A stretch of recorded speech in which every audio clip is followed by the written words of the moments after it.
Welcome to Bright and Snappy Show. Today our topic is Telugu సూక్తులు. మాట జారకుండా ఉంటే మాట పడాల్సిన అవసరం రాదు. నిన్ను చెడగొట్టిన వాడికి నువ్వు ఇచ్చే శిక్ష మంచి చేయడమే. అదే అతనికి అవమానం.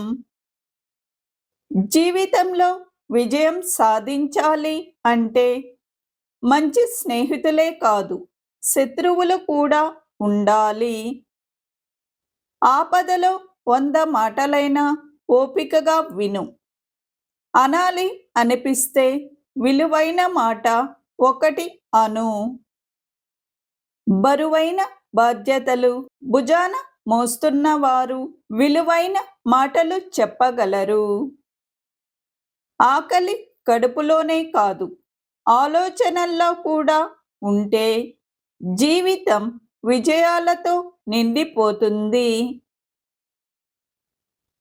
తెలివికి నిదర్శనం తప్పులు వెతకడం కాదు, పరిష్కారాలను సూచించగలగటం.